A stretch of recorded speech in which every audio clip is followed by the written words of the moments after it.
Incense burning, all All the space days is are filled filled with the with fragrance. all All Buddhas smell it from of afar. all the Auspicious clouds clouds gather everywhere. everywhere. With utmost sincerity, all Buddhas appear.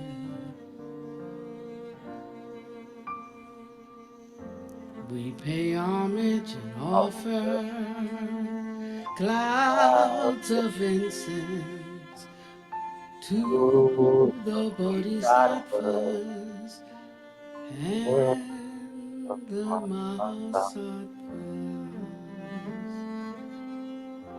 We pay homage and offer clouds of incense to the bodhisattvas and the mahasattvas.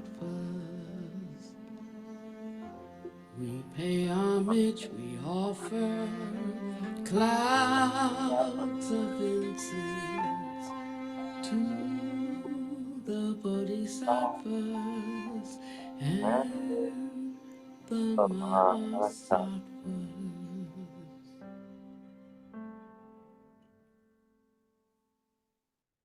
Isn't it wonderful to hear that song?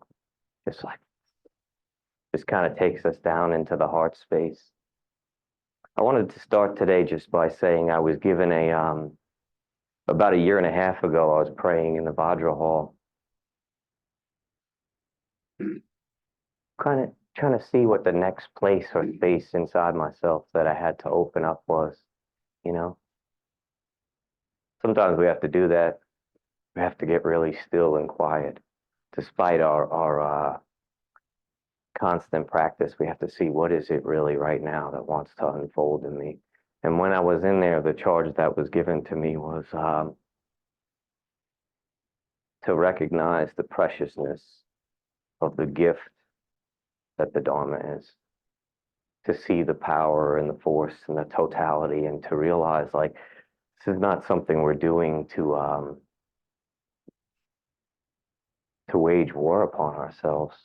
It's something that we're doing to offer the best part of ourselves to the world, you know?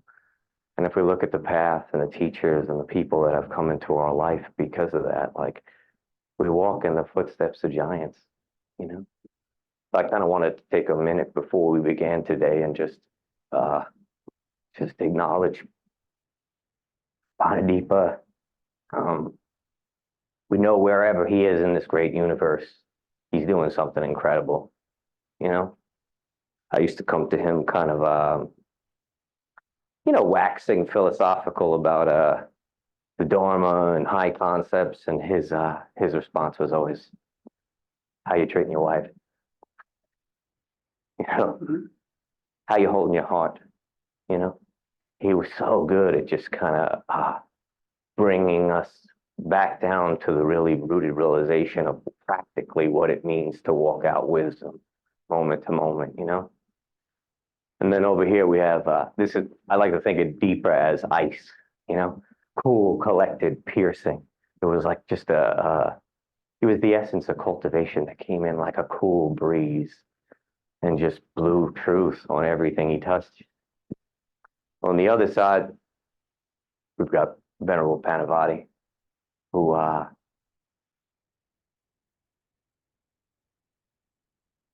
is like the burning behind the bush that Moses was spoken to. She's a fire of fierce compassion, and she always is and always will light the way for us, you know. When I first met Panavati, I was depressed. I really was, you know. And sometimes when we're depressed, it takes a while to even admit the courage that we are depressed, you know. I'd kind of been going through a period where I'd watched my brother's mind fall apart multiple times. And anybody who's ever seen somebody's mind snap and been up close and personal to that, it's frightening.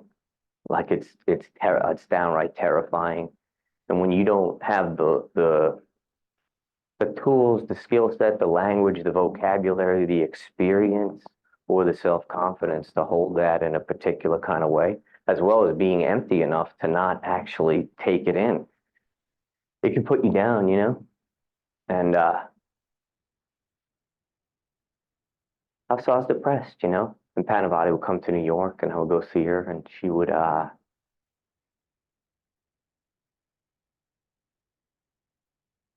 never, ever, ever crawl down in a hole with me, you know? She told me, she said, you ever try to kill yourself? And I said, no, but I think about it in the moments where I don't look good and I don't feel good. And she said, well, I have twice. And there's something on the other side for you, but you got to get through the anger and the anxiety and the fear. And if you're really willing to walk this way in truth and light, there's a path for you, you know? And she didn't placate me or like say it's going to be all okay. She acknowledged the truth of what it would take to unbind from the suffering that I was encountering at that moment. And so I just wanted to say that the teachers that we meet, in some sense, it's extreme fortune. In other sense, it's cause and condition. And there comes a point, I think, in the path where it's not so much about where we go or how much we know or how many 1995 internet courses we take. It's about really connecting with the heart of a teacher, you know. And there is something so incredible about that connection. It's like, who's to say why? It's like one neuron in the universe, another neuron in the universe, and there's some line of awakening that has to happen in betwixt those two. And when it does, and those two people are able to reflect the highest for each other, something really magical happens, you know. So I want to just start to say that, I woke up this morning and I felt bubbles of joy. And there's a point in my life where I really would have been nervous and anxious about this. And now I'm like, I'm amongst good friends. I'm amongst cultivators. I'm amongst those who actually know their own heart. Sorry about that. Those who know their own heart. And what a fortunate place to be, you know? There's been points in my life where I only hung out with like criminals and drug dealers.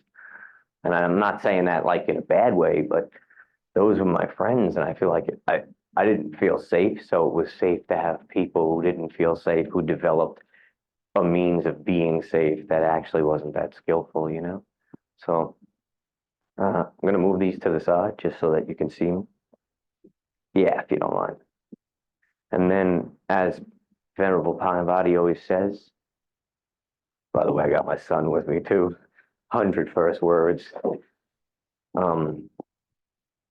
Sometimes it's not about over prepping or over preparing for a talk. It's just about preparing ourselves. So we're going to start. I'm just going to chant for a little bit. In one sense, this is it's a mala. It was given to me by a friend of mine who owns a blueberry farm in the jungles of Guatemala. Spent a lot of time studying with the Mayan people. He got it from a friend of his who was a great Dharma practitioner that traveled to Tibet. In another sense, it's an instrument of prayer, you know. And it really depends how we approach and how we enter that. So, Om Banzai Dare. If anybody wants to chant with me, go ahead. Om Banzai Dare. Om Banzai Dare. Om Banzai Dare. Om Banzai Dare. Om Banzai Dare. Om Banzai Dare. Imagine every single cell in your body coming online and 1,000,000,000 Buddhas reflecting that outwards. Om Banzai Dare Om. Om Banzai Dare Om. Om Banzai Dare Om. Om Banzai Dare Om. Om Banzai Dare Om. Om Banzai Dare Om. Om Banzai Dare Om. Om Banzai Dare Om. That chant, I believe it means something like all of the all of the attainment, all of the beauty, all of the wisdom, I offer it to you. Step into the radiance of that. So the title of my talk is going to be Scaffolding to the Secrets of the Universe. And I want to kind of open by saying and kind of asking, anybody ever felt like a fake Dharma practitioner?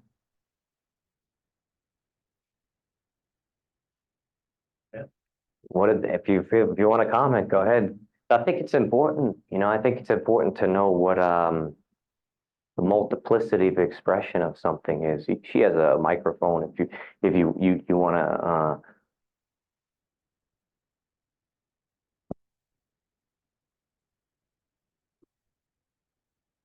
I've gone through some dry spells from the desert times where it felt, and this is kind of really mixing metaphors, but it felt like I was carried up by a wave, and then the wave subsided, and I was rowing in midair, just continuing to do the practice sort of faint-heartedly.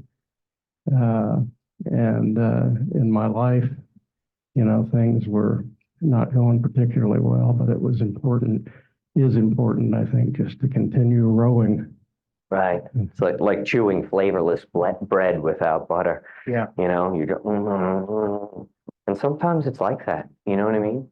And it requires great patience and fortitude. I often feel like, like I got on the Dharma train without a ticket.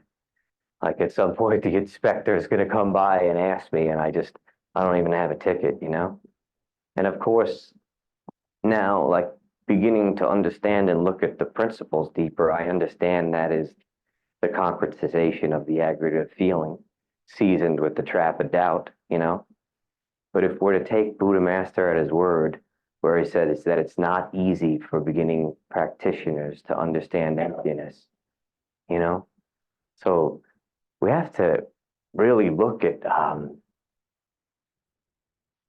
the depth of understanding and realization and cultivation that it takes to really enter into emptiness.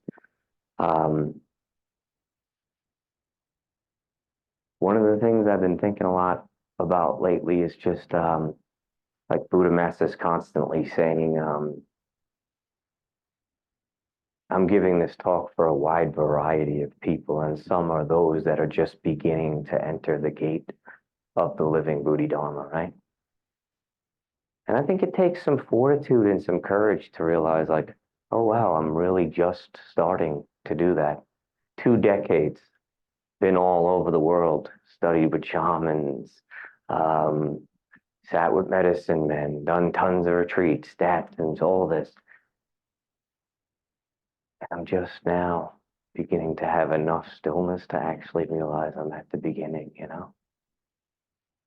And it's you know what I mean, where you really realize how deeply ingrained our addiction to our life and our habitual tendencies are, and the real work of turning the mind away from that moment to moment, and beginning to see the Buddhadharma not as a thing to know intellectually, but as a living science to actually step into, Buddha Master says that it's so difficult for us to enter because of hindrances created by beginningless causes and conditions that give rise to phenomenon and span continual lifetimes and eons. That is, good deeds and bad deeds that you did, causes and conditions, karmic forces that you have planted through many lives since beginningless time. And of course, this is the long view, and even accepting beginningless time as a thing forces us to be willing to have an encounter with what we don't know. And this seems to be another thread that I'm looking at, like to really to begin to have enough humility to enter the Dharma. We have to really sit in the fact that we don't know. We don't know as much as we thought we did. If we did, wouldn't have suffered as much as we did. At least I know that's true, And this Dharma cannot be, it can't be apprehended by intellect alone, And it's easy to feel like we're getting lost in confusion and avidya, but there's a point where we have to really see the beauty in uprooting our karmic propensities, And if the Buddhadharma teaches us anything and illuminates anything, it's that it's possible to work out the deep grooves of our habitual tendencies, And it's extremely powerful to know that however many times we mess up or find ourselves sort of slinking through confusion, it just takes one try to overcome, I came down to a little bit of a story of something that happened to me. I came down to North Carolina, and when I came, I worked in and out of restaurants for a long time, and honestly, I was really over the dysfunction of that.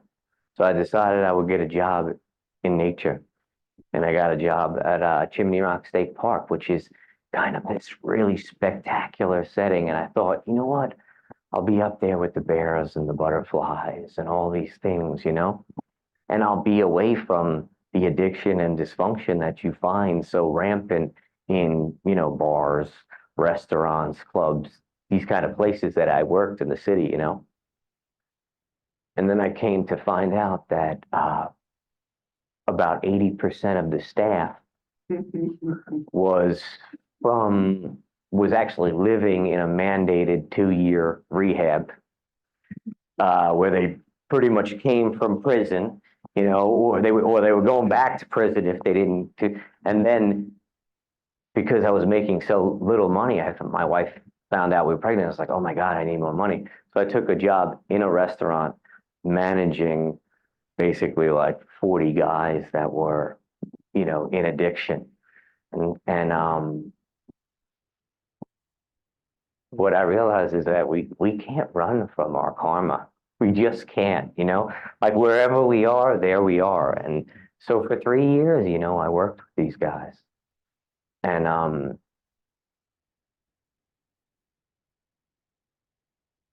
man, they taught me so much about life, They taught me that no matter how bad we think we have it, there's always somebody that has it worse. So if we want to stay, attached to babysitting our pain story, it's a waste of time, They also taught me that it's not so much what we say that really helps others want to change or awaken.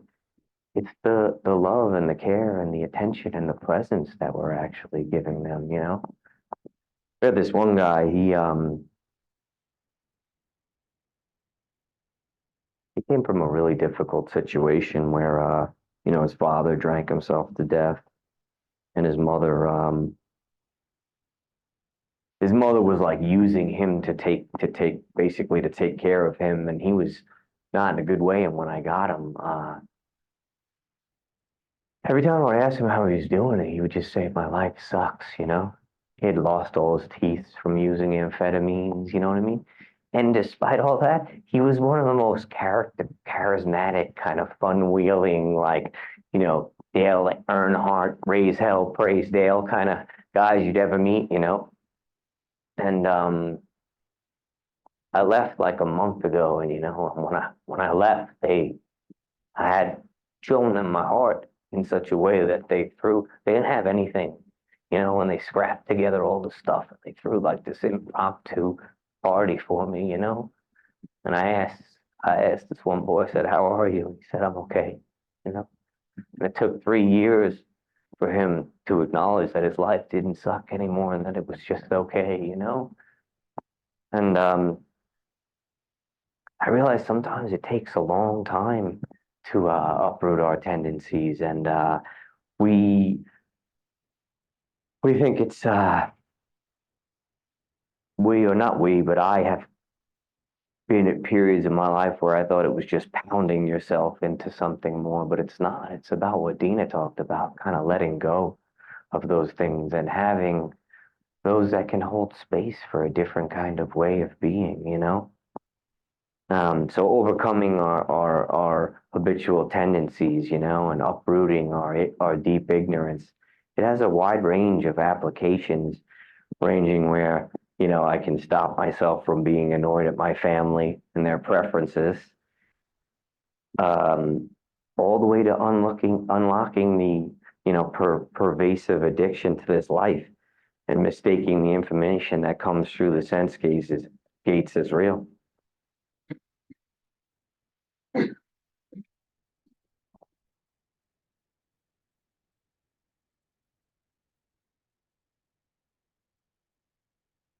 Yeah, so the question that's kind of been rising up in my heart and mind as of late is, how do we go from just the blah blah blah, from the intellectually knowing the Dharma, from the pulpit of I know, from being addicted to I know. I've lived all my life where I'm so good at ideas and language and stuff, but like it's not wisdom. And frankly, sometimes people don't want to hear you tell them like how to live or why to live, or how to think. And especially in marriage, marriage and family, it's a deep chance to love people unconditionally, even though that our preferences often want them to be another way.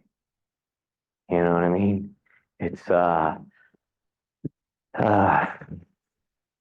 it's constant work, you know? And how do we go from this place of sort of acting out our suffering to really beginning to enter the living gate of the Buddhadharma? Does everybody have a clear understanding of what Buddhadharma is? It's everything that is all phenomenal. But we each have our own dharma that we see and that we do. Which is different from the next person and the next person. Anybody else?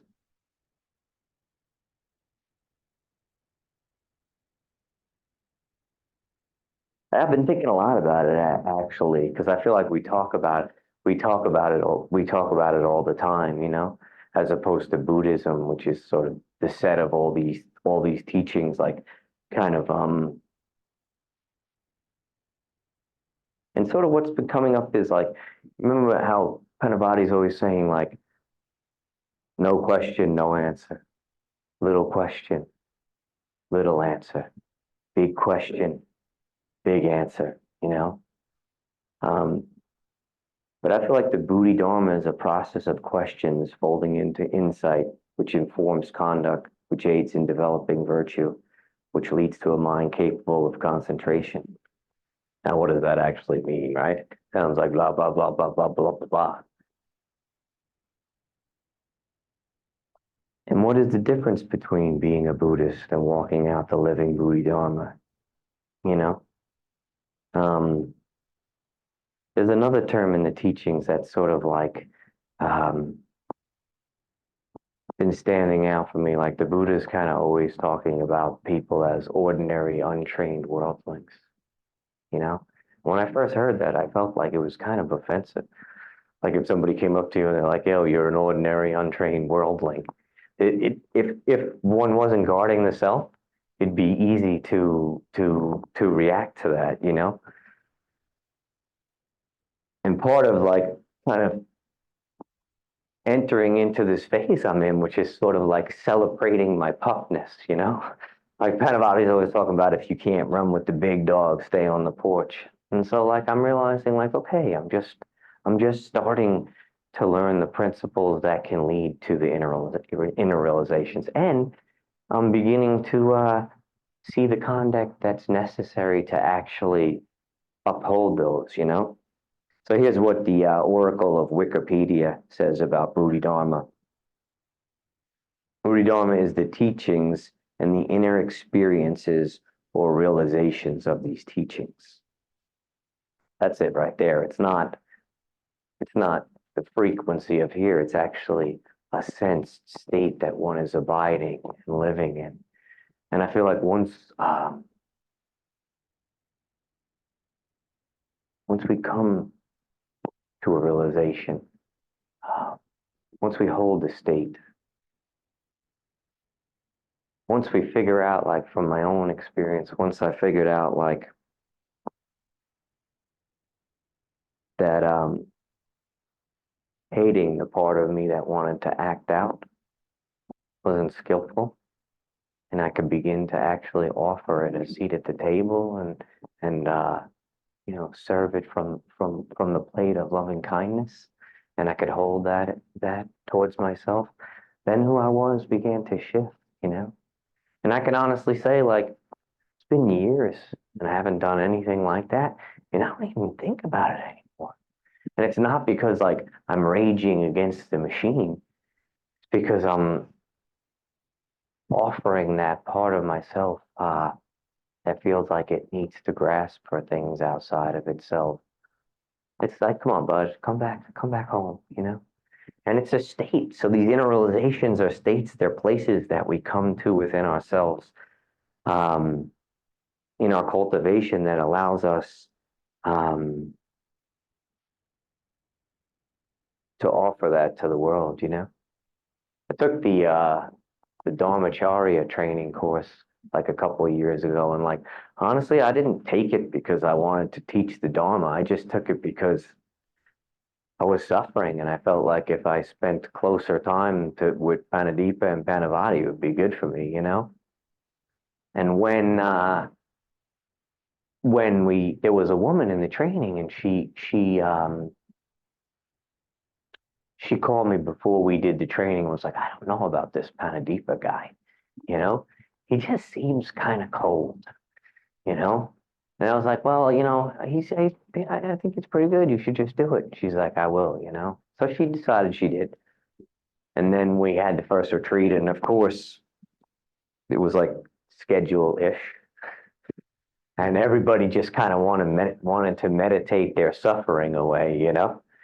So, but there was no schedule. And so this woman, she asked me to ask Panadipa if he would come and teach, like do a workshop essentially on Anapanasati, you know? And I knew the tetrads, there's 16 of them, you know?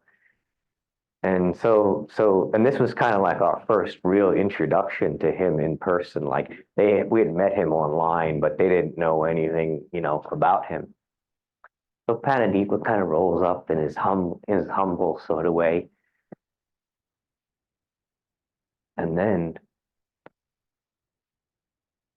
he gathers himself and he begins to talk about mindfulness of body. Now there's 40 people in a room that have flew from all over the country. They've been places, you know, they're bubbling with excitement. And I watch, and then, like, I watch him downshift inside of his own mind into the states that are actually required to hold these things. And as all that's happening, I'm watching the room come like,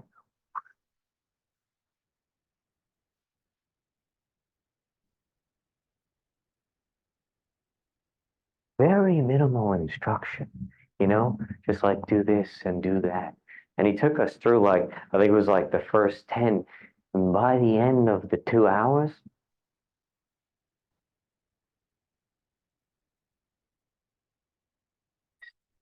boom, it was like a nectar. Like no one wanted to get up or break the silence of that, you know. And it showed me that it's not so much about what you say, it's the inner state of realization that you can offer the world, you know. And to circle back to the beginning of how fortunate, and I will say, you know, after that,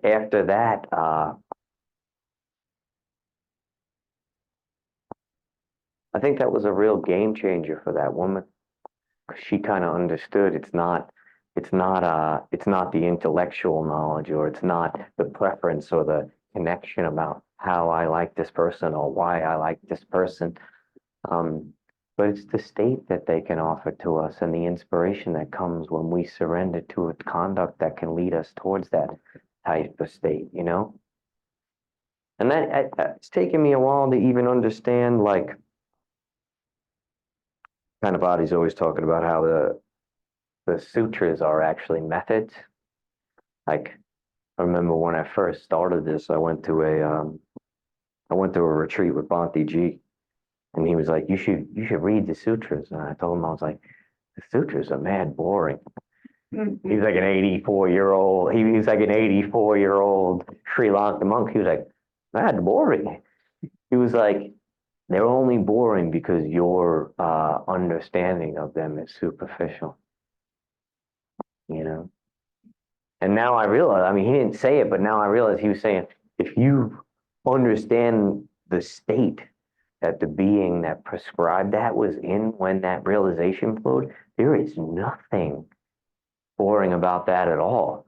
Like that entity tapped into some great truth of the universe and was able to actually deliver it in a way that can serve the awakening of other beings, you know?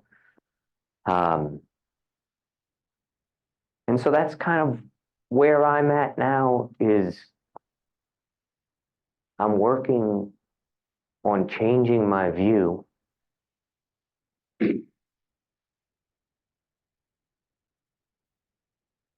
from seeing the path and the teachings as some sort of bear trap that I clamp down upon myself with, or something that insulates me from my own dysfunction, you know, um, seeing it as a living science of awakening, you know, that leads me to tap into the secrets of the universe, you know. And I realize like that this is a long game, and maybe I'm just stepping onto the field, but I feel like holding it in that way versus I've been to a lot of sanghas and I've seen a lot of things, and mostly what I've seen, and this isn't like me talking bad about anybody or anything, but mostly what I've seen in the Dharma in the West is people using the practice to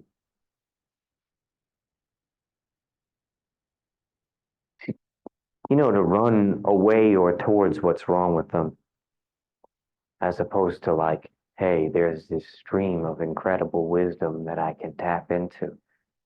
But in order to do that, I have to actually see the profundity of it, you know? Like I knew this girl in Brooklyn, and she told me she used to go to, she was a Russian girl, very tough. She was a kickboxer. She told me that she went to a kickboxing class, and after the end of the class, the instructor asked her, he was like, there was like 5 or 6 people. He was like, so why did everybody come, you know? And he said there was like one woman, she was like, I came because I wanted to get in shape, you know?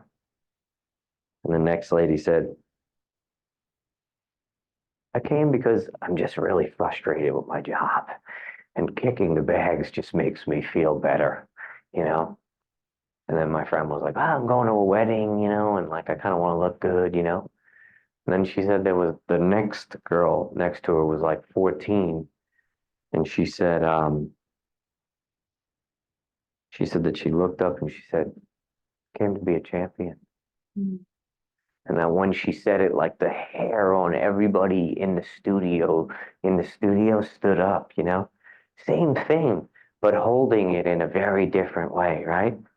So like if we're holding this practice in a way where it's like, I'm going to get up every single day, and when my boots hit the floor, I'm going to call in the depth and the profundity of those that represent the lineage of awakening. I'm going to say to myself, I'm going to walk out my conduct and my heart in a way that is worthy of unlocking secrets of the universe, you know? It's very, like, for me, somebody who lived a lot of his life staking a claim for my own unworthiness, you know? And by the way, shout out to Panavati for not flagellating that in us. Because you really can't go anywhere in the Dharma if you're constantly pointing in that direction, you know? Yeah, there's a Rumi poem that's been one of my favorite poems for years, and I feel like it captures the essence of this shift and how we hold things.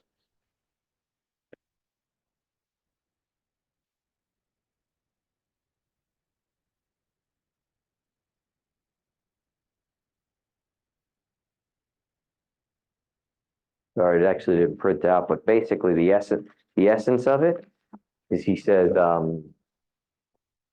it's called The Grasses, and he basically says the um, the same wind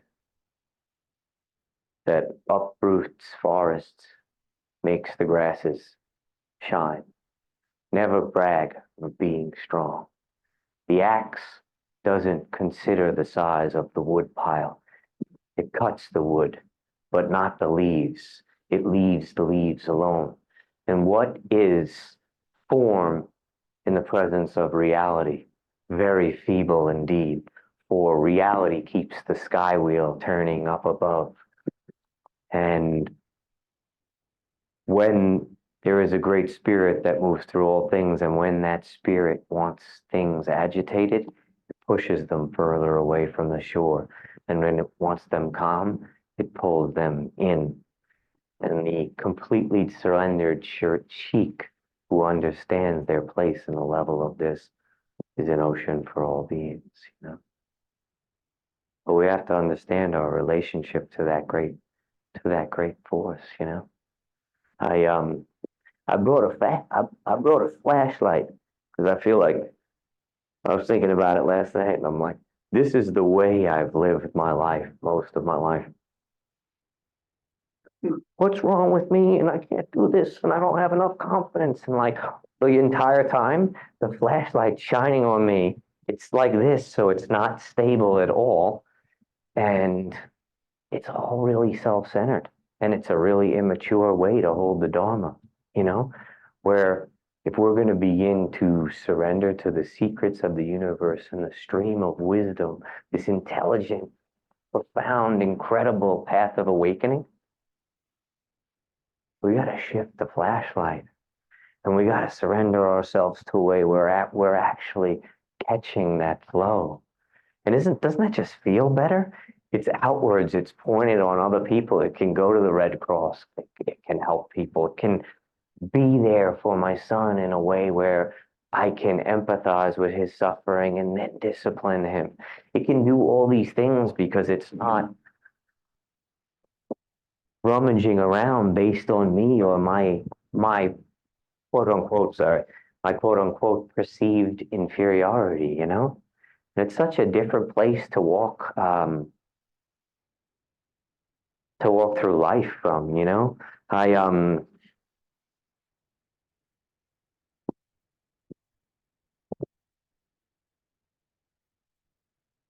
these last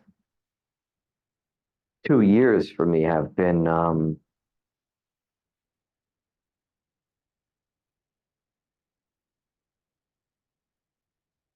fraught with so much change, you know. Me and my wife tried to have a baby for 5 years, and and God bless my wife, by the way. She decided she would sign up to be with somebody who, in some senses, has been and working on letting go of being like, a street angel and a house devil. And not that I'm a tyrant, it's just I was raised by somebody who was an alcoholic and was abandoned, and he, beneath all of that, like he the last time he came, he's had cancer twice. And the last time we came, I watched him sit on the deck, and sometimes I feel like the deeper we get to know our own mind, the more we're able to kind of see the really what's going on with somebody else, So I watched him on the deck, and I realized, like, beneath his constant kind of control and fear and anxiety of wanting everything to be okay, there's just a part of him that's really scared that it's not. And when you are seated in life in a way where there's like this survival consciousness that manifests as anxiety, and that's a kind of root level or layer of the mind, it's like if the roots are being nourished by that, the flowers and the seeds, they're not going to be healthy, And so me and my wife, when my wife was 7 months pregnant, our landlord just started to kick us out, which was stressful. I actually went to see Panadeep about this before he died. He was like in his bed, kind of like snoring, and I was telling him in his ear, and he looked up and was like, 2 months, plenty of time. And then I was like, I gotta have a place to live, And pregnant women sometimes can be emotional, So my wife was like kind of worried and stuff. But we found a house, And it came to us in a really beautiful way, And then my son was born a month early. And when he was born, my wife had preeclampsia, and she was almost seething. It was so bad. We took him home, and she had to go back to the hospital. And I was by myself alone with this baby who was 5 pounds that he wasn't even able to eat a bottle. It was like this little kind of thing, Now, so I was thrown very fast into being a father and having a house, And before I could realize it, the way that I had been raised was coming up, right? It's like that root structure of feeling afraid and feeling, these survival mechanisms and projecting the anxiety about that to my wife, And on top of it, like we didn't know this, but he had like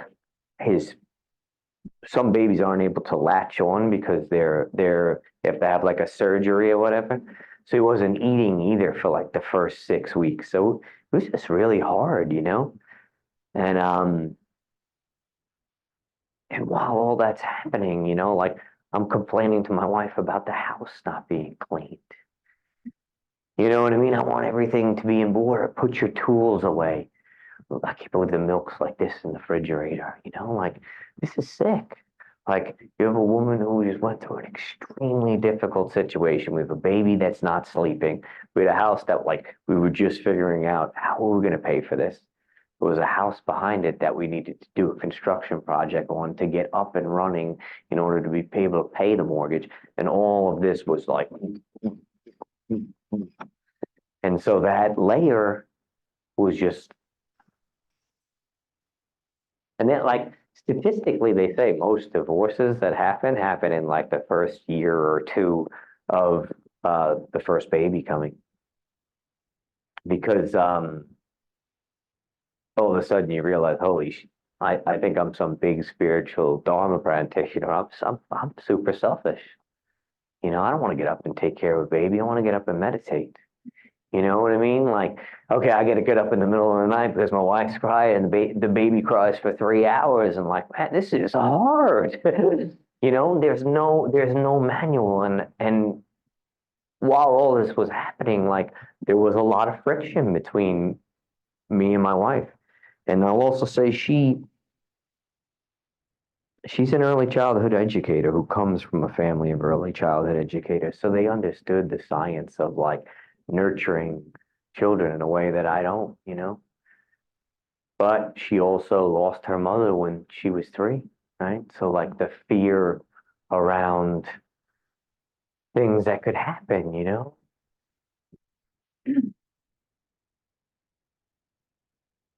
And the reason that I bring all this up is because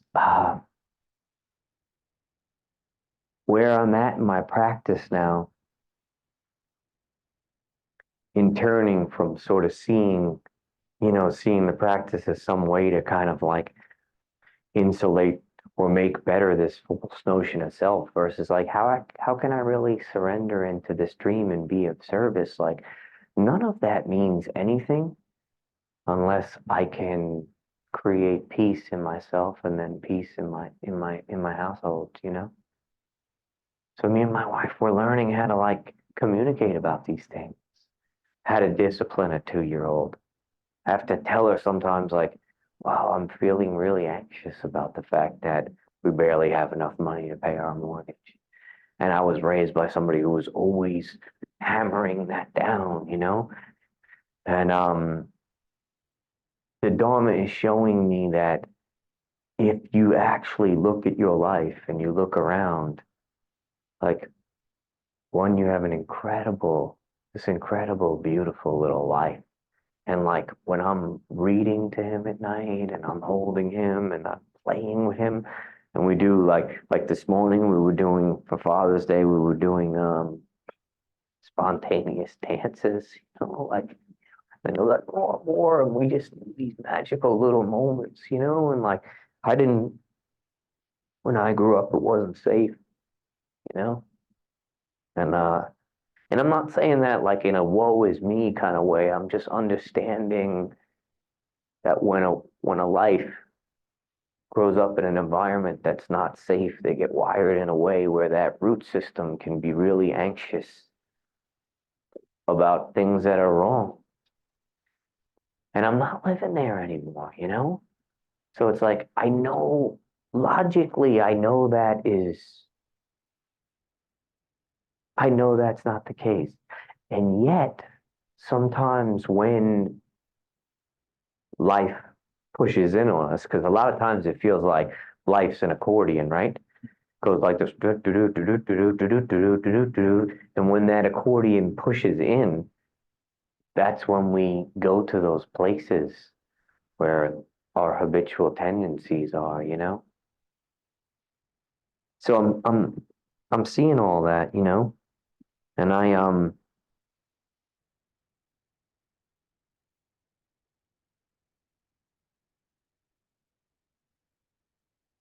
know that there's another life for me on the other side of my anger and anxiety, and like honestly, I have let go of a lot of my anger.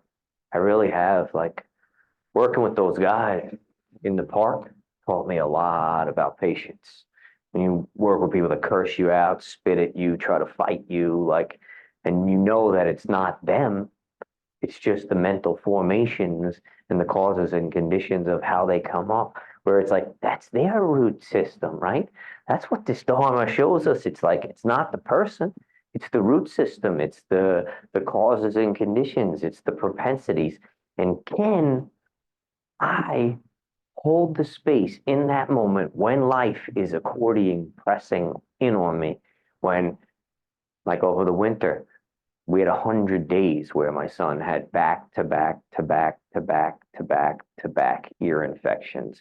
And on day like 84, we all got COVID. And my wife was like, "You brought it home from the park."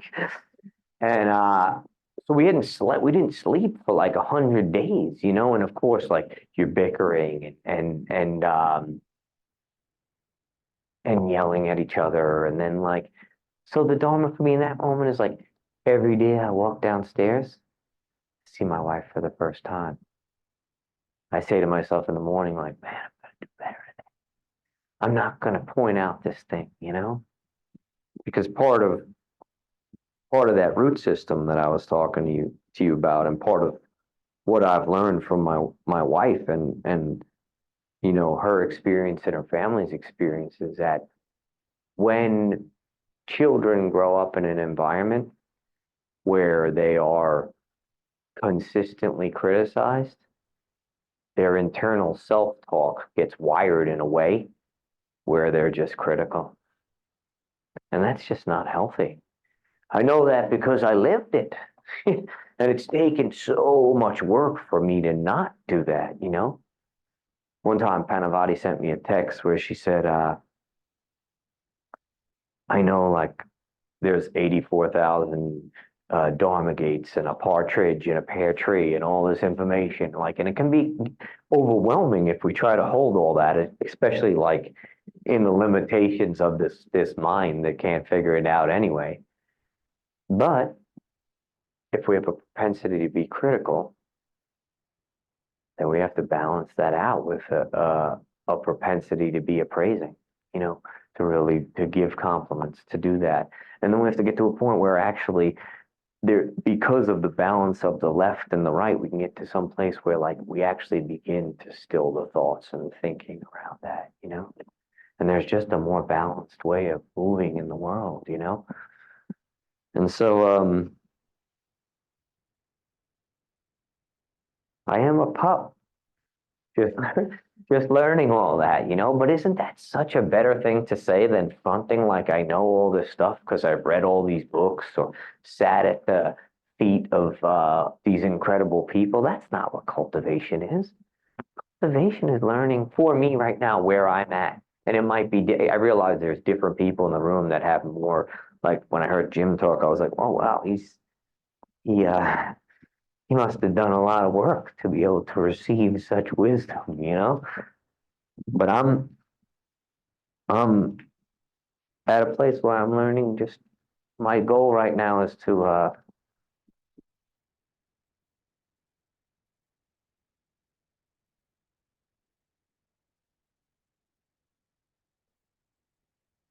learn to differentiate less with my family, you know? It's to like when we went to the pediatrician, she told me that she said that when a child is acting out, part of what research has shown we have to do is first be like, okay, Teo, like I see you're suffering, I see you're frustrated, but it's like it's not safe for you to grab for that knife. But you have to like first meet that, you know? No one did that for me.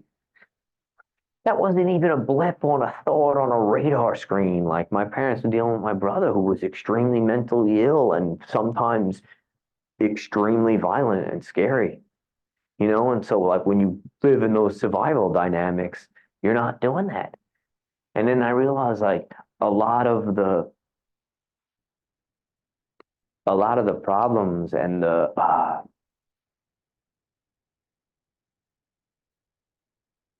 challenges I get into with my wife are because it's not because what I'm saying doesn't bear fruit.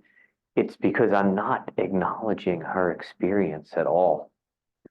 You know, where I have to be like, I can see you're having a hard time and let's figure out a way to do this, you know?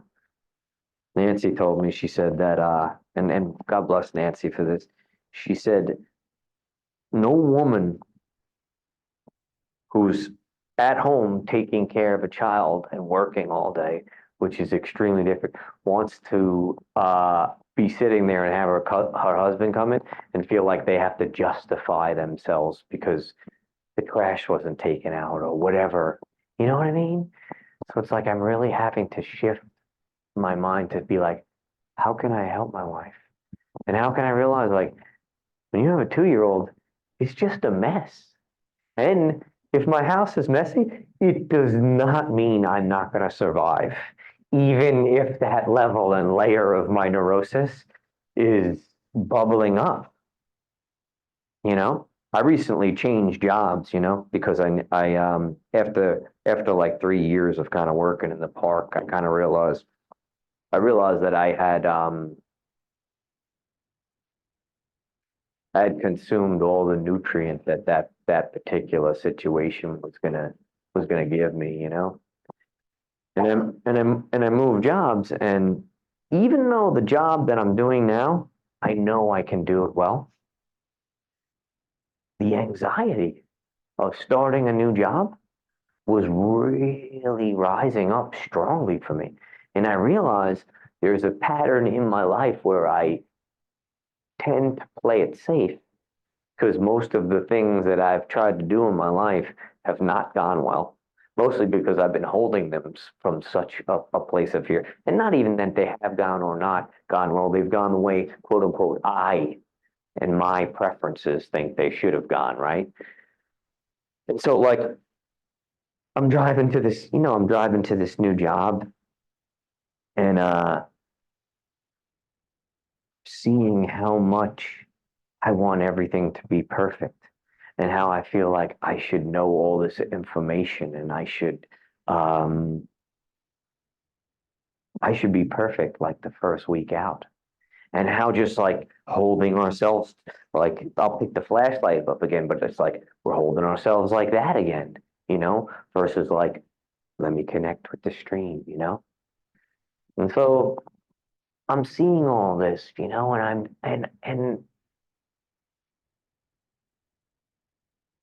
I know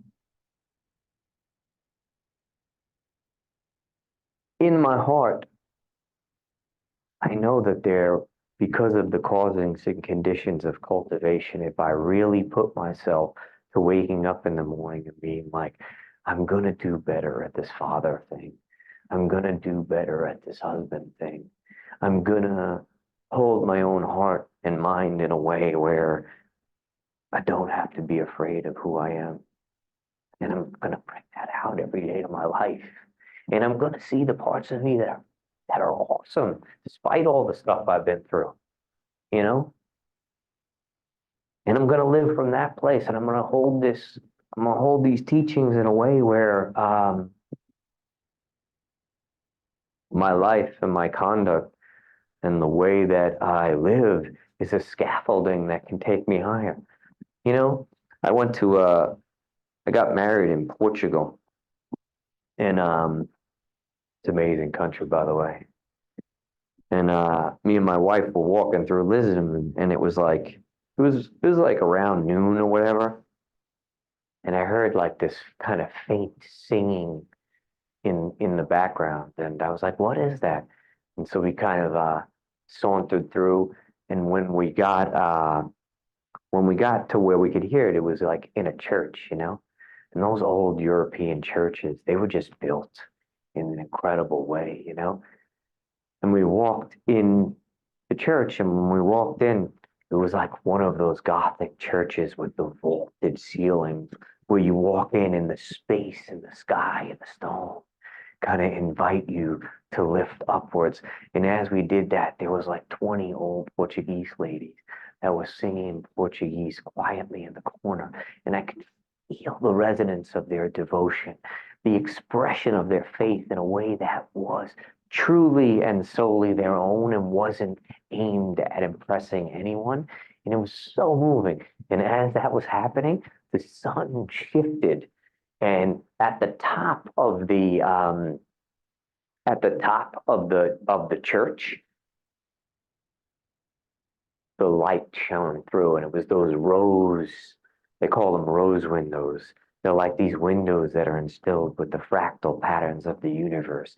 And between the singing of the old Portuguese ladies and the rose coming in, I could feel that the original intention of the builders of these great works was to show us what some flavor of what Prajna wisdom looks like. And to know that, like, yeah, we're here on the bottom of this church, but it's possible to live our life in a way that sets us up towards the scaffolding, so that the secrets of the universe can come out, so that we can surrender to the stream and begin to serve from that place. But it's never going to happen if the flashlight is like that, you know? So there's a guy that this is a book I've been reading every year for like the last 10 years. It's called The Man Who Tapped the Secrets of the Universe, about this guy, Walter Russell. He's kind of like, honestly, he's dead now, but he was like a modern Da Vinci. Like he was someone who had an experience of illumination. Because we're always talking about like, hey, look at your original nature. It was on your back. Look at the original instructions, they call it in the Native American tradition. See the divine seed, the spark. And it's all kind of words, right? But like, what does it really mean? You know, like the Heart Sutra, it feels like the entire essence of the Heart Sutra is to develop the light that is coming through the rose window so that we can begin to see this. So I'm going to read 2 pages of what Walter Russell describes as his meeting with his original face. And I feel like it is incredible. And if I could live my life in one millionth of that, I'm going to touch a lot of people. But it's not going to be if I'm nurturing the root zone of what's wrong with me and life is not safe, you know? So let's see what Walter Russell has to say.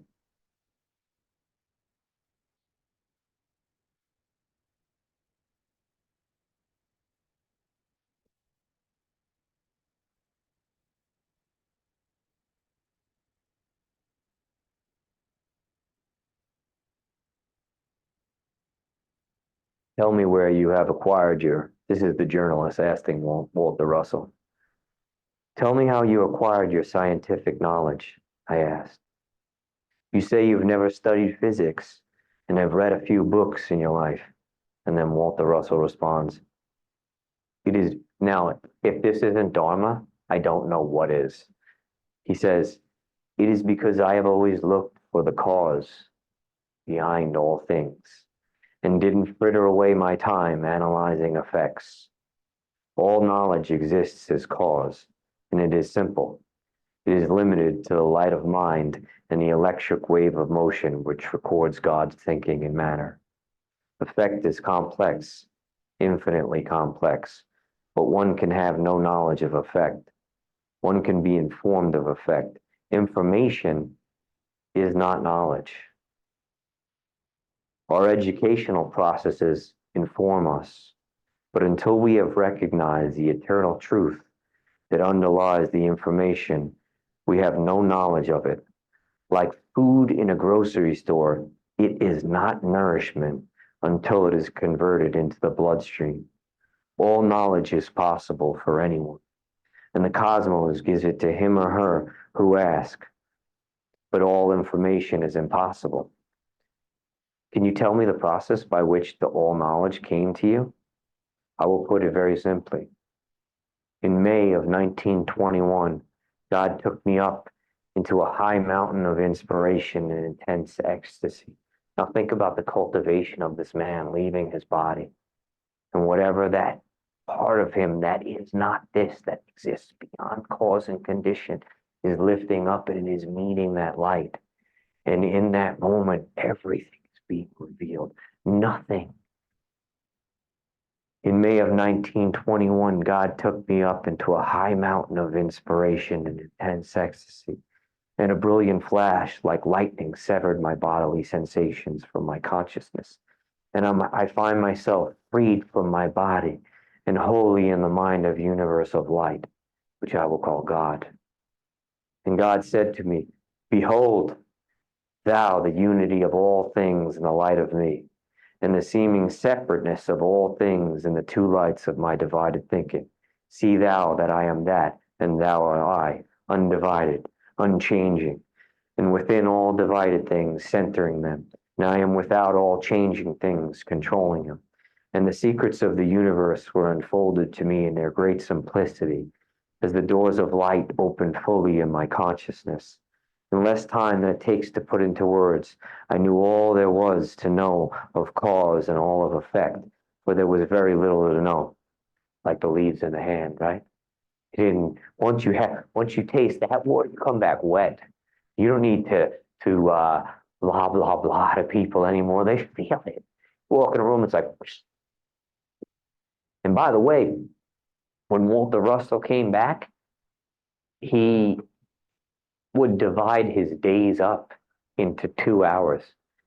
2 of the hours, at 60 years old, he became an incredible accoladed ice skater that would like win competitions. On the whim, he became one of the most profound sculptors, where he did like busts of like Mark Twain and all these famous people, and it wasn't even anything he ever planned. Does this sound like anything to anybody? Sounds like the five Vidyas expressing, right? Remember Buddha Master's whole Panavati, like five Vidyas is school is most important. Because I think what he was saying is like it's the Vidyas, when someone's expressing a Vidya and bringing down that light of undivided, it's really hard to put all this into words, to be honest. Like, and I'm not that good at it because one, I'm celebrating my puffness, and two, which is okay, and two, like,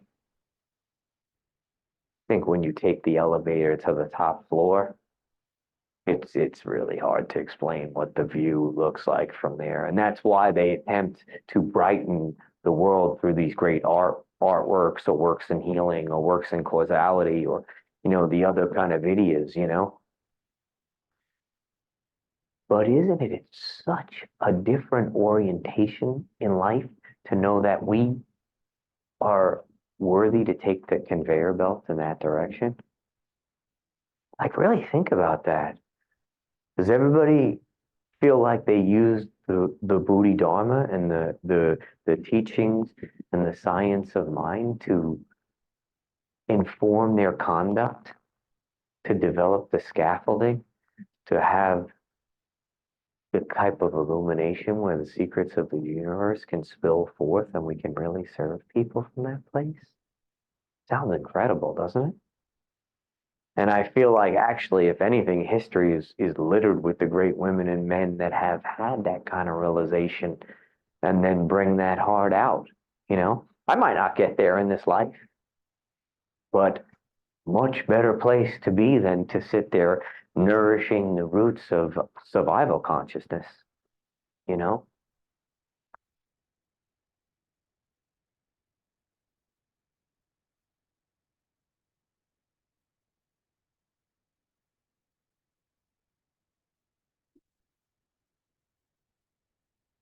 Another thing I want to talk about that's kind of implicit in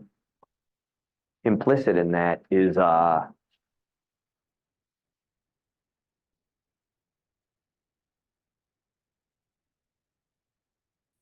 not playing small, you know, not playing small.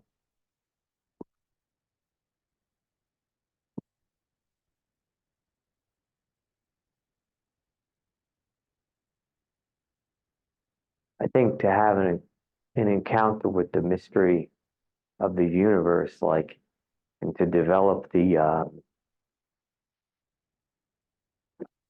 type of energetic architecture and the type of conduct across the three kayas that it can actually hold that, takes a massive amount of courage. Like I was talking about this new job. Part of why I stayed in my old job is like change is scary for me. And even though we talk about this stream of impermanence constantly flowing, we don't like change. At least I don't know many people who really like change. It takes a different kind of person to, no, not person, it takes a different kind of training, i.e. moving beyond being an untrained ordinary worldling to actually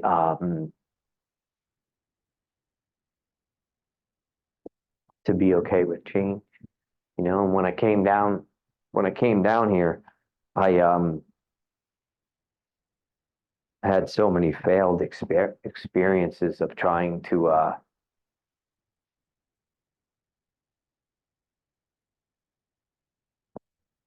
to do great things from a place of feeling like I wasn't enough or adequate, and then getting frozen in the anxiety of that. And then I kind of shelved all that. And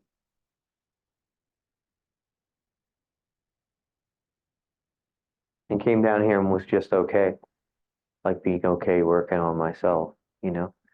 And now I'm beginning to understand that, like, Walter Russell had this experience, but he actually was working towards putting things into work. You can't hang out on the sidelines. You have to actually figure out a way to try to tap into that, you know? And for those of us that have been knocked down, you know, and have had experiences where the people that we thought that should love us the most did things that were really harmful to us. So we don't always have the confidence. It's hard to trust yourself if you've made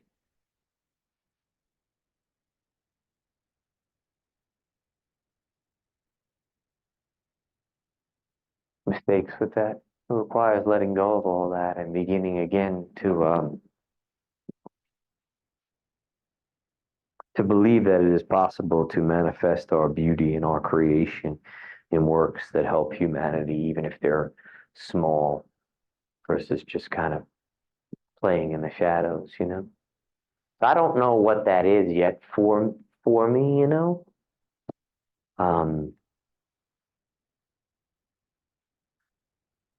But I know that moving through change actually and doing things, it actually lets us see where we're at. We only really understand who we are in relation to other things, in my opinion. Like with this new job, you know?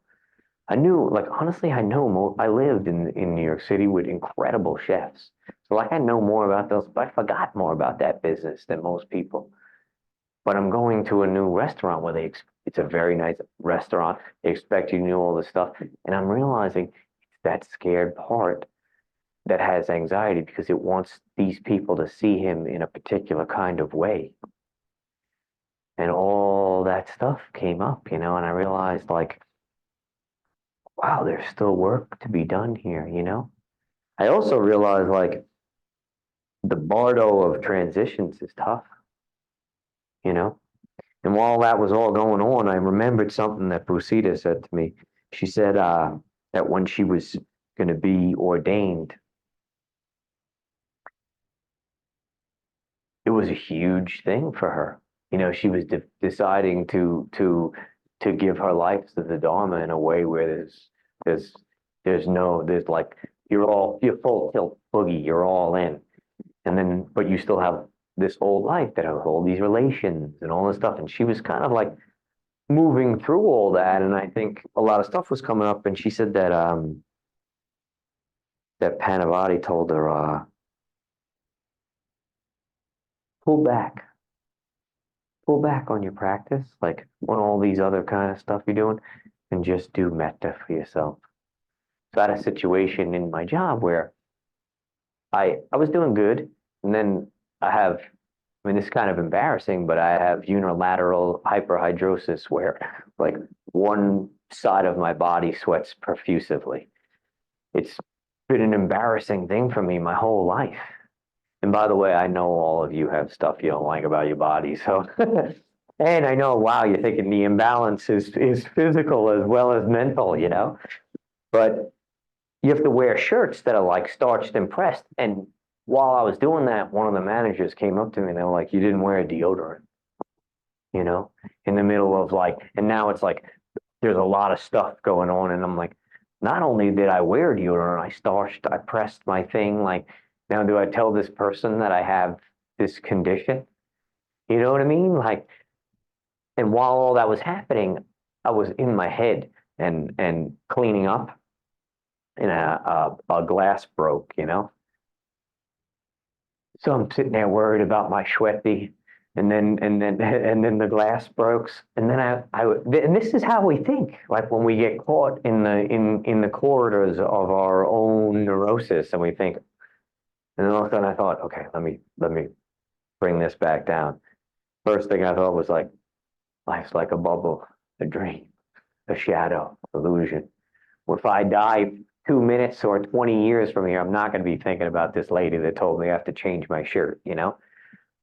And then the second thing was, as I walked outside,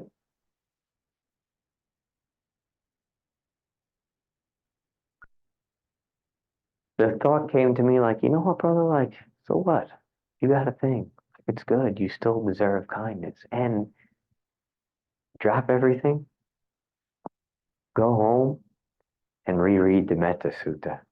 And when you reread it, see yourself as a boy and just keep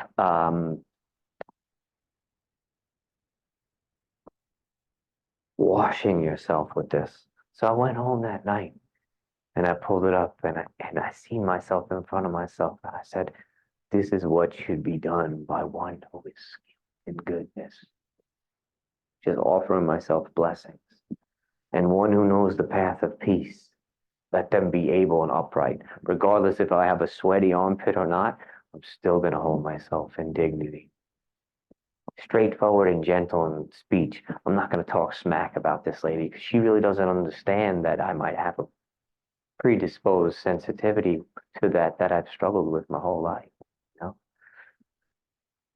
Humble and not conceited, contented and easily satisfied, unburdened with duties and frugal in their ways, peaceful and calm and wise and skillful, not proud or demanding in virtue, in nature. You feel the shift that's starting to happen? The inner realization of these great teachers who say, come in, nourish yourself in this waters. Let them do not the slightest thing that the wise would later reprove, wishing in gladness and in safety. May all beings live at ease, whatever living beings they be, whether they're weak or strong or small or have sweaty armpits, the great or the mighty, the medium or the small, those born living near and far away, those born and to be born, may all living beings live at ease.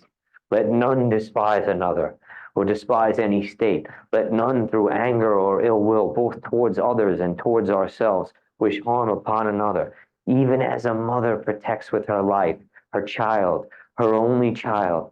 So with a boundless heart should one cherish all living beings, the sweaty and the unsweaty, radiating kindness over the entire world, spreading upwards to the skies and downwards to the depths, outwards and unbounded, free from hatred and ill will, whether standing or walking, seated or laying down, free from drowsiness. One should sustain this recollection that is said to be the sublime abiding, by not holding fixed views, the pure-hearted one, having clarity of vision, being freed from all sense desires, is not born again into this world.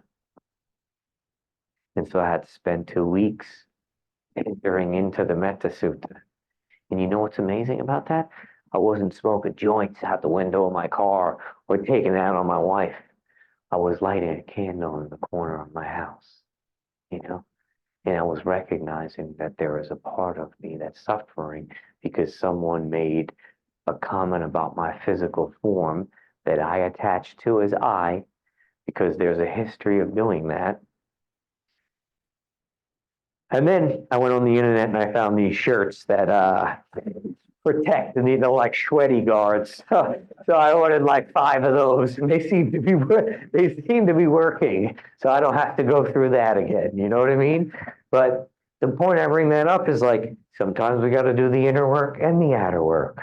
You know, and this scaffolding that takes us up to this rose window. You know, like it is the practice. It's the Sangha. It's the teachings. It's having our teachers who actually show us like, this isn't some blah, blah, blah. This is a living way. When somebody insults you, you get mad, have aversion towards her, do all this thing where you could realize like, oh, wow, that landed in a way where it's actually suffering because I'm thinking that I'm this thing as opposed to that, you know? And while that happened, I was thinking about something that Panadeepa said, the oracle of Panadeepa. And he said, he basically gave in his talk where he was saying that, here's what he says. What is the reason for looking for wisdom? This is like at minute 40 when we listen to Panadeepa's talk. Here's what I got. I can seek out wisdom to put it in my pocket to show off to people. I can say, look at the wisdom that I got, or I can live the wisdom that I got. And I won't have to tell you about it because you won't see it.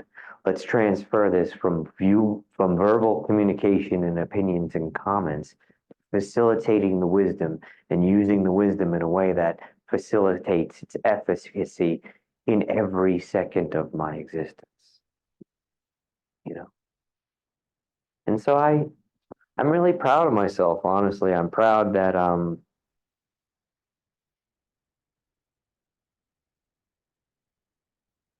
I'm proud that I can see myself suffering and acknowledge it now, and then look to the canon of teachings to see what the remedy for that suffering is. I'm proud that I can receive criticism now, which was hard for me, because I, for one who has lived a life criticizing themselves, when someone criticizes them, it's like throwing a double dart on top of that. And we had that retreat over the winter, and sorry, and Sada, I used to go up to Sada and say, "Oh, Sada's best, Sada's best, Sada's best," and she came to me and she said, "You know, I don't pay much attention when you say that, you know." And I had to think about that for a second. And, you know, and I did. And what I realized is what she was saying, like, I don't want trivialities about who I am that you think you need to put upon me in order to please me. I just need you to be yourself. And he didn't say any of all this, but like I could feel it, you know? And then later on in the retreat, we were paired together and I was hearing something really deeply, you know? And she looked at me and Kadara and she just said, Sanditiko, which I understood after exploring what it means is like the actual living truth of authenticity that flows out, you know? And I'm proud that, you know, sometimes I go to see Panavati when I'm struggling with something and I walk out of there feeling like I got beat up. But I know, and then I'm kind of mad and I don't feel like talking to her anymore for a few weeks. But then I think about what she said, you know, and eventually I realize, oh wow, there's actually some wisdom here. So I don't always agree with every single thing, nor the delivery, but but I'm grateful for it, you know. I'm really grateful that I have this community of people who has taken me in and that are very different than me. Like, you know, the people I rolled with it back in New York and Brooklyn and where I grew up in Long Island, they're not doing water offerings in the morning, you know? So it's like, this is the first time in my life that I feel like I have friends of virtue. And what a beautiful thing, right? I'm reading this book called Laofan's Four Lessons. And Laofan was like this, it's like, was written in like the 13th century in China. And Laofan was like, he was really smart, but you know, like he liked to kind of stay out late and party and waste his energy and do all this stuff. I don't know if that reminds you of anybody, but he he went to the temple because he was having a problem to just, you know, do offerings to the Buddhas and the Buddhas and the Bodhisattvas because he wanted something. And while he was there, he met a man who basically told him, like, you're not living into your potential and you're not even ever going to get there. And he explained why, you know. And then Laofan, he decided he would really admit his faults, and he did. He said, I'm impatient, I drink too much, I can be lazy, I'm angry. And he found a teacher and he really admitted his faults to the teacher. And the teacher said, that's okay. Here's this chart that you can do every night, where you take a virtue you're working on, like discipline or whatever, and then like at the end of the night, you write it down and you see, Like, and then let's set a goal for how many deeds of merit you can do. And they set it for 3,000. And he was completely able to transform his life, but it was out of the goodness of friends who showed him a different way. And so in my pupness, I'm learning that. I was cleaning the gutters at the monastery, and I'm throwing the stuff off, bagging it up, and Busita comes over and she's like, Rob. I'm like, yeah. She's like, don't throw that out. There's living beings in there. And I thought, like, I was like, and in my mind, my first thought was like, it's gutter sludge, which, like, that stuff smells like. And she was thinking, there's living beings in there, And I thought about that for like 2 weeks. I was like, wow, like, there's so many levels to this game. But you gotta hang with those who show you a different level, you know what I mean? And we're getting there. So I want to close by saying it's my deepest prayer.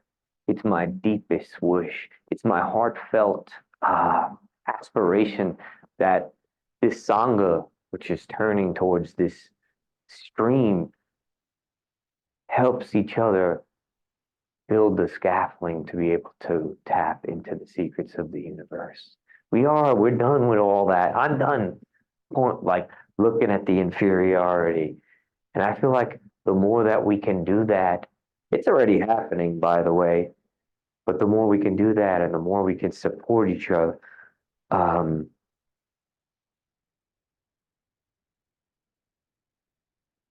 just the beauty of what will be birthed will be incredible. And that's a really beautiful place to be, isn't it? People who are surrendering themselves to serve the stream, who are walking the scaffolding to tap the secrets of the universe, to brighten this world that is full of confusion, ignorance, and ill will. That's how I want to live, And it's through everybody here that I'm learning how to do that. It's through the venerables. It's through Panavati. It's through Deepa, and frankly, it's through anybody who's ever walked the sacred road. So my prayers go out to them, and if you see me in a space where I'm not using my life to walk the scaffolding, to tap into the secrets, then let me know. That's your job, And if it's okay with you, I'll remind you of the same. And the more that we can help each other do that, I don't know, I'm excited, So, yeah. Anybody want to dedicate to merit?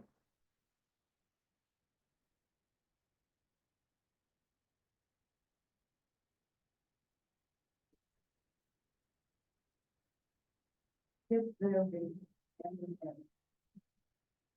and certainly there is huge that we as a Sangha have created. May that all be divided among all living beings in all 6 worlds. And may we all quickly reach the unimpeded state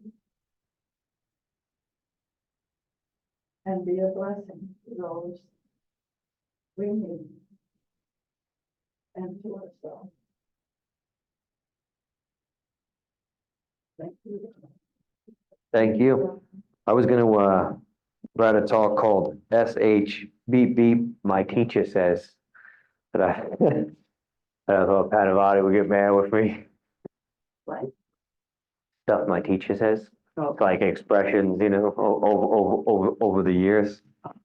There's quite a few zingers, I appreciate you all coming, and honestly, it's been really nice to it's been nice just to hear from everybody, And like I was saying, that man Laothon, like he went on to do incredible things, and it wasn't because he was some savant. It was because he deepened into a virtue that allowed the illumination of the rose window to happen.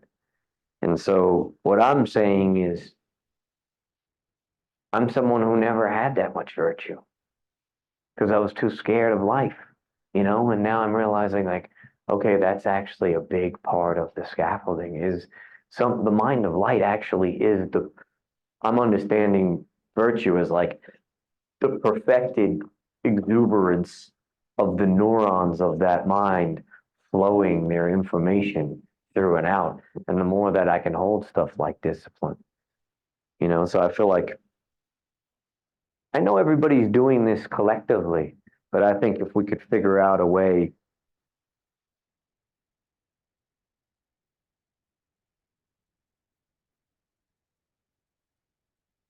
to dial that in a little bit more, it would be helpful for me. What I'm saying is like, there's working out, and then there's like having a program. And of course, different people need different programs, but sometimes you need a little more structure. And as somebody who's struggled with structure, I'm realizing that the structure of virtue will take me to the next step, if that makes sense. If anybody has any thoughts about that, let me know.